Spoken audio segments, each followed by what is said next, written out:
இப்போ நூடுல்ஸ் பார்த்திங்கன்னா 4 பீஸ் தான் பண்ண போகிறேன். அதனால் 4 பீஸ் தனியாக எடுத்து வச்சுட்டேன். 4 பீஸுக்கு பார்த்திங்கன்னா ஒரு 2 டம்ளர் தண்ணி சேர்த்துக்கலாம். அதுக்கு மேலே சேர்க்க வேணாம். தண்ணி வந்து கொஞ்சமாக தான் சேர்த்துக்கணும்.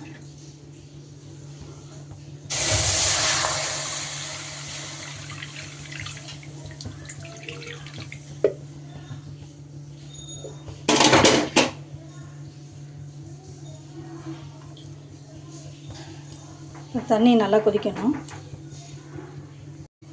தண்ணி பார்த்திங்கன்னா கொதிச்சிருச்சு. இப்போ என்ன பண்ணலான்னா இந்த 4 பீஸ் நான் சேர்த்துக்கிறேன். தூளாக இருந்துச்சுன்னா அது ஓரமாக சேர்த்துக்கோங்க. இப்போ அடுப்பை ஆஃப் பண்ணிடலாம். சப்போஸ் தண்ணி எக்ஸ்ட்ரா ஊற்றிட்டிங்கன்னா அந்த நூடுல்ஸ் ரெடி ஆனதுக்கப்புறமேட்டு கடைசியில் தண்ணியை வந்து வடிச்சிக்கலாம்.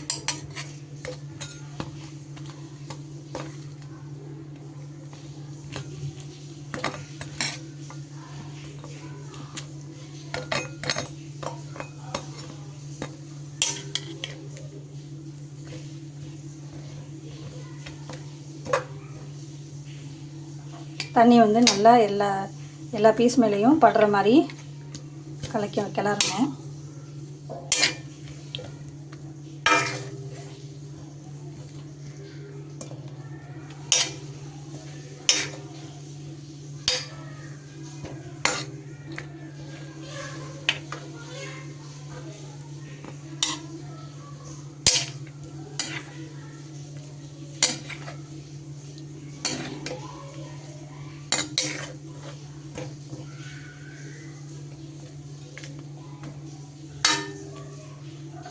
இப்போ அப்படியே இப்போ தண்ணி எல்லா சைடும் மிக்ஸ் ஆகிடுச்சு. அப்படியே ஒரு 10 மினிட்ஸ் விட்டுருவோம்.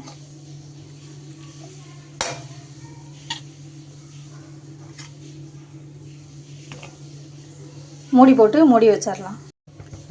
இப்போ அடுப்பை பற்ற வச்சுட்டு இப்போ எண்ணெய் ஊற்றி ஒரு 1.5 குழிக்கரண்டி தாராளமாக எடுத்துக்கங்க. அடுத்தது 4 பட்டை, வெங்காயம் தக்காளி பார்த்திங்கன்னா 4 வெங்காயம், நான் ஒரே ஒரு வெங்காயம் 4 தக்காளி சேர்த்துருக்கேன். ஏன்னா 4 பீஸ் போட்டிருக்கிறதுனால 4 தக்காளி சேர்த்துருக்குறேன்.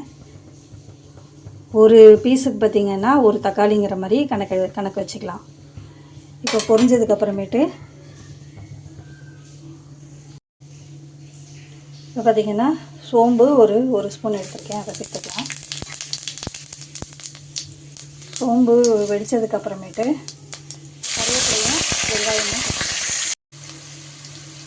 வெங்காயம் போட்டு வதக்கினதுக்கப்புறமேட்டு தக்காளி சேர்த்துக்கலாம்.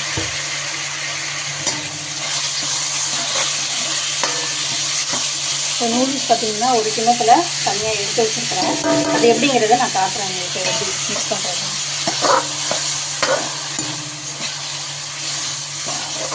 அது அப்படியே நல்லா வதங்கணும்.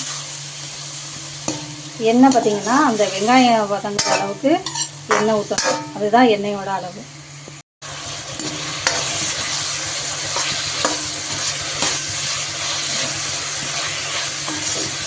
தக்காளியை நல்லா வதக்கணும்.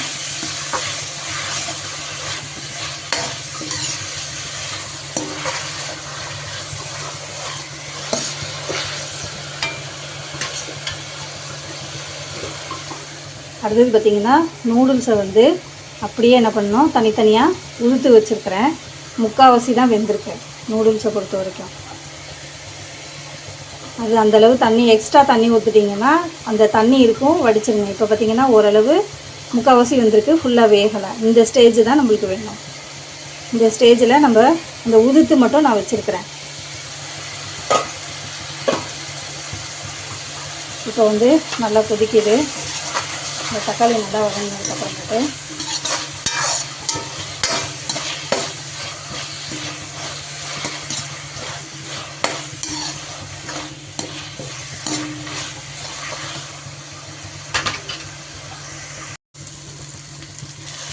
இப்போ பார்த்திங்கன்னா தக்காளி நல்லா வதங்கிடுச்சு. இந்த தோல் தனியாக பாருங்கள். இந்த தோல்லாம் வந்து நல்லா சுருண்டு வர ஆரம்பிச்சிருச்சு. இந்த வெங்காயம் தக்காளி வதக்கிறதுல தான் ஒரு சாப்பாட்டோட டேஸ்ட்டே இருக்கும். நீங்கள் அந்த வெங்காயம் தக்காளி நல்லா வதக்க மட்டும்தான் நம்ம செய்கிற சாப்பாடு குழம்பு எதுவாக இருந்தாலும் இந்த டேஸ்ட்டு கொடுக்குறது இந்த வதக்கிறதுல தான் இருக்குது. வெங்காயத்தை எந்த அளவு பொன்னிறமாக வறுக்கிறோமோ அந்தளவு அந்த டிஷ் பார்த்திங்கன்னா டேஸ்ட்டாக இருக்கும். இப்போ நல்லா வதங்கிடுது.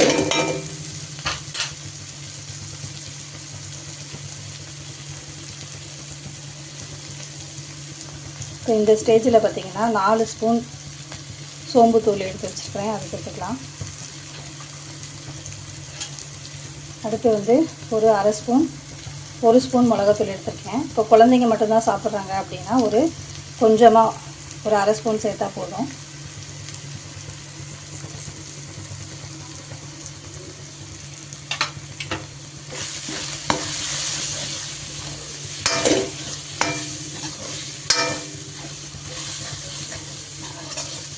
லைட்டாக அந்த எண்ணெயில் ஃப்ரை பண்ணிவிட்டு தண்ணி சேர்த்துக்கலாம்.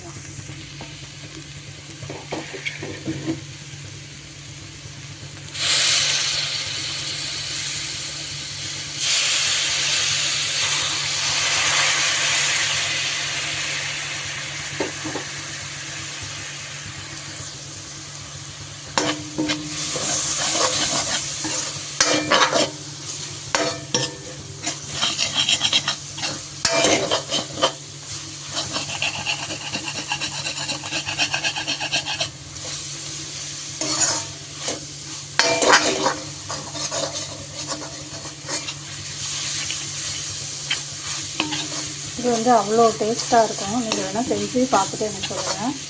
நம்ம தமிழ்நாட்டோட ஃப்ளேவர்ஸ் எல்லாமே நம்ம நூடுல்ஸில் சேர்த்து சாப்பிட்றது அவ்வளோ டேஸ்ட்டாக இருக்கும்.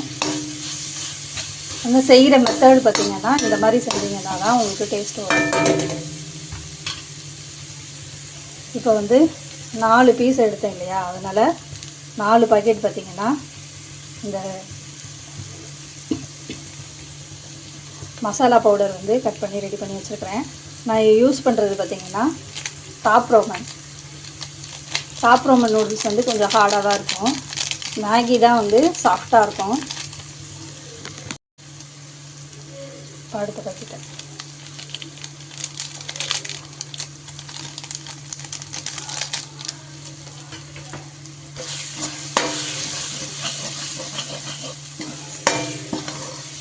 மேகி வந்து சாஃப்டாக இருக்கும். இது டாப் ரோமன் பார்த்திங்கன்னா கொஞ்சம் ஹார்டாக இருக்கும். எங்களுக்கு வந்து இந்த டாப் ரோமன் தான் ரொம்ப பிடிக்கும். அது ஒரு மாதிரி கொலன்னு ஆயிரும் மேகியை செஞ்சோம்னா, அதனால தான்.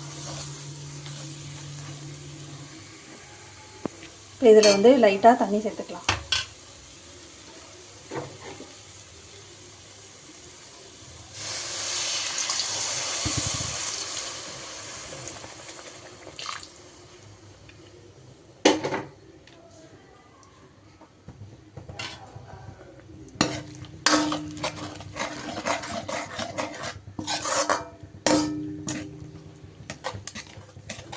இப்போ வந்து நூடுல்ஸை பொறுத்த வரைக்கும் உப்பு வந்து அந்த நூடுல்ஸ் பவுடர்லேயே கொடுத்துருப்பாங்க, அதனால் கரெக்டாக இருக்கும். இப்போ நம்ம வெங்காயம் தக்காளி போட்டிருக்கோம் இல்லையா, அதுக்கு மட்டும் என்ன பண்ணுறோன்னா ஒரு சிட்டிகை உப்பு மட்டும் சேர்த்துக்கலாம்.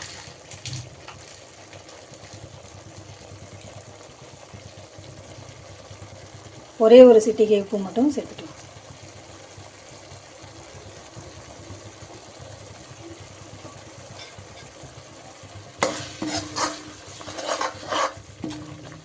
கரம் மசாலா பவுடராக வச்சுருந்தீங்கன்னா ஒரு சிட்டிகை கூட நீங்கள் கடைசியில் சேர்த்துக்கலாம். அது இன்னும் நல்லா டேஸ்ட்டாக இருக்கும். இப்போ நான் பட்டை தான் போட்டிருக்கேன், வேறு எதுவும் நான் சேர்க்கலை. இப்போ ஓரளவு பார்த்திங்கன்னா நல்லா இந்த தண்ணி சுண்டிடுச்சு, நல்லா கொதிக்குது. இப்போ இன்னும் ஒரு அரை டம்ளர் மட்டும் தண்ணி சேர்த்துக்கலாம்.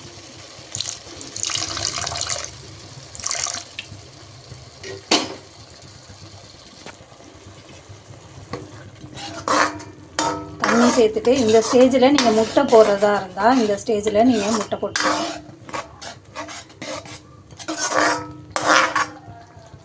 முட்டை இல்லை ஃப்ரை பண்ணி வச்ச சிக்கன் சேர்த்துக்கிட்டு இந்த ஸ்டேஜில் போட்டு மிக்ஸ் பண்ணிக்கணும். சிக்கன் சேர்க்குறப்ப மிளகாத்தூள் கொஞ்சம் கூட சேர்த்துக்கலாம். இப்போ என்ன பண்ணியிருக்கேன்னா, நான் வந்து இந்த நூடுல்ஸை வேக வச்சுருக்கேன் இல்லையா, தனியாக பிரித்து வச்சது பாருங்கள், அப்படியே தனியாக தான் பிரித்து வச்சுருக்கேன், வேறு எதுவுமே நான் பண்ணல.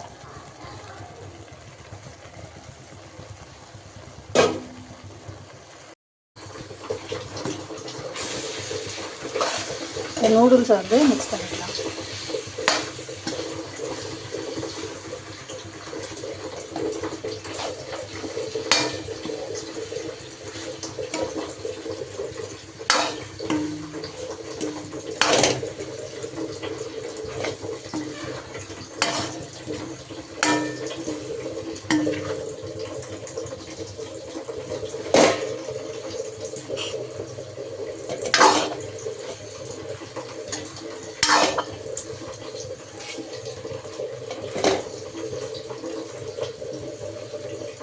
இப்போ அந்த மசாலா வந்து நூடுல்ஸில் நல்லா மிக்ஸ் ஆகணும்.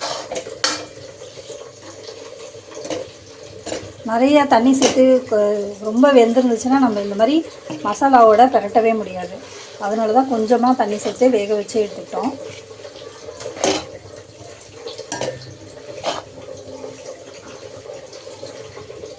மஞ்சத்தூளில் நான் எதுவுமே சேர்க்கவே இல்லை. வெறும் சோம்புத்தூள், மிளகாத்தூள் மட்டும்தான் சேர்த்துருக்கேன்.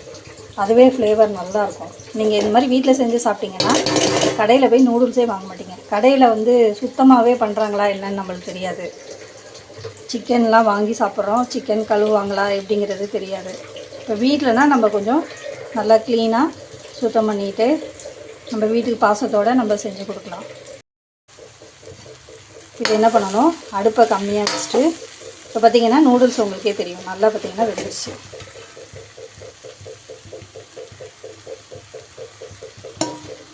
ஸ்லோ பண்ணிக்கலாம், இல்லை அடுப்பை ஆஃப் பண்ணிவிட்டு கூட நம்ம அப்படியே பரட்டி விடலாம். இல்லை லைட்டாக இன்னும் கொஞ்சம் நீங்கள் உங்களுக்கு வேகணும்னு நினச்சிங்கன்னா இன்னும் கொஞ்சம் கூட நீங்கள் தண்ணி தெளிச்சிக்கலாம். தண்ணி இதுக்கு மேலே ஊற்றவே வேணாம். அந்த சூட்லேயே பார்த்திங்கன்னா அந்த தண்ணி ஊற்றி அதில் தானே அந்த மசாலாவில் தண்ணி ஊற்றி அதுக்கப்புறமேட்டு தானே நூடுல்ஸ் போட்டிருக்கோம். அந்த தண்ணியே பார்த்திங்கன்னா போதும். இது பார்த்திங்கன்னா நல்ல உதிரியாக தான் வரும். ஸோ இந்த ஸ்டேஜில் வந்து ஆஃப் பண்ணிடலாம்.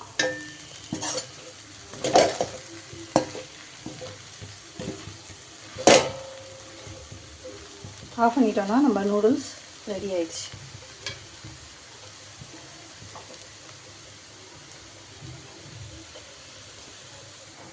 நான் சொன்னேன் இல்லையா, கடைசியில் பார்த்திங்கன்னா கரம் மசாலா பொடி இல்லை நான் கிராம்பு பொடி வச்சுருப்பேன். அது லைட்டாக ஒரே ஒரு சிட்டிகை, ரொம்ப சேர்க்கக்கூடாது, நிறையாவே சேர்க்கக்கூடாது. இந்த ஃப்ளேவர் மட்டும்தான், ஃப்ளேவருக்காக மட்டும்தான் இந்த அளவு தான் நான் சேர்க்குறேன்.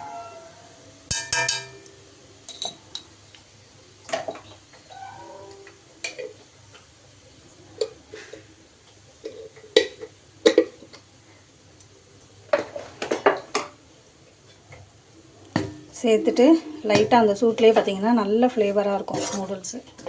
இந்த நம்ம இந்தியன் ஃப்ளேவர் வந்து இந்த நூடுல்ஸில் வந்துடும். சாப்பிட்றதுக்கு டேஸ்ட்டாக இருக்கும். நீங்கள் வெளியில் கடையிலே போய் நூடுல்ஸ் வாங்கவே மாட்டீங்க. சிக்கனும் முட்டையும் நீங்கள் பார்த்திங்கன்னா அந்த மசாலா இருக்குல்லையா, அந்த ஸ்டேஜில் நீங்கள் சேர்த்துக்கலாம். இப்போ இதை பொறுத்த வரைக்கும் என்ன சொல்கிறாங்கன்னா, நூடுல்ஸ் வந்து உடம்புக்கு கெடுதின்னு சொல்கிறாங்க. நம்ம வீட்டில் சாப்பிட்ற மைதா, கோதுமை அது மட்டும்தான் இதுலேயும் சேர்த்துருக்குறாங்க. நான் ஏற்கனவே ஒரு வாட்டி ட்ரை பண்ணேன். கோதுமை மாவில் பார்த்திங்கன்னா இது மாதிரி நூடுல்ஸ் மாதிரி பண்ணி ட்ரை பண்ணேன், வந்தது. ஆனால் இந்த இது பார்த்திங்கன்னா இந்த டேஸ்ட்டு வரல. அது மாவில் செஞ்சு நூடுல்ஸ் செய்கிறப்ப. அதே மாதிரி மைதாவும் சுத்தமாக அந்த டேஸ்ட்டே நல்லாவே இல்லை. அப்போ இது என்ன பண்ணுறாங்கன்னா, மைதாவும் கோதுமையும் மிக்ஸ் பண்ணி தான் செய்கிறாங்க. வாரத்துக்கு ஒரு நாள் எடுத்துக்கலாம். செஞ்சு பார்த்துட்டு எப்படிங்கிறது சொல்லுங்கள். குழந்தைங்க டெய்லி நூடுல்ஸ் கொடுத்தாலும் சாப்பிட்றாங்க, அதுதான் விரும்பியும் கேட்குறாங்க. இந்த டைப்பில் செஞ்சு கொடுத்தீங்கன்னா நீங்கள் கடையில் போய் வாங்குகிற வேலையே இருக்காது. கடையில் பார்த்திங்கன்னா எந்த கடையில் வந்து க்ளீனாக இருக்குது அப்படின்னு பார்த்து தான் நம்ம வாங்குவோம். சில கடையில் பார்த்திங்கன்னா எப்படி செய்கிறாங்க அப்படிங்கிறதே நம்மளுக்கு தெரியாது. அதுதான் நம்மளுக்கு அங்கே பிரச்சனையே உண்டு பண்ணும். சாப்பிட்டு உடம்புக்கு சேராது, இந்த மாதிரிலாம் பிரச்சனை வருங்கிறதுனால நம்ம வீட்டிலே செஞ்சு சாப்பிட்றது தான் பார்த்திங்கன்னா என்றைக்குமே நல்லது. இதில் வந்து நீங்கள் சிக்கனு, எக்கு எது வேணாலும் நீங்கள் சேர்த்துக்கலாம். இன்றைக்கி நான் வந்து எதுவுமே நான் சேர்க்காமல் அது வந்து இன்னொரு நாள் நான் வந்து எக்கு இல்லை சிக்கனை சேர்த்து நான் பண்ணி காமிக்கிறேன். இன்றைக்கி கொஞ்சம் அர்ஜென்ட்டில் செய்கிறதுனால எதுவுமே என்னால் ப்ரிப்பேர் பண்ண முடியல. நூடுல்ஸை பொறுத்த வரைக்கும் அந்த மார்னிங் டைம் ஃபாஸ்ட்டாக செய்கிறப்ப தான் நூடுல்ஸ் எடுக்கிறதுனால என்னால் வந்து ப்ராப்பராக வந்து நூடுல்ஸ் வந்து இன்னும் நல்லா செஞ்சு காமிக்கணும் அப்படிங்கிற மாதிரி நான் நினைக்கிறேன். இன்னொரு வாட்டி கண்டிப்பாக எக்கோ இல்லை சிக்கனோ சேர்த்து நான் செஞ்சு காமிக்கிறேன்.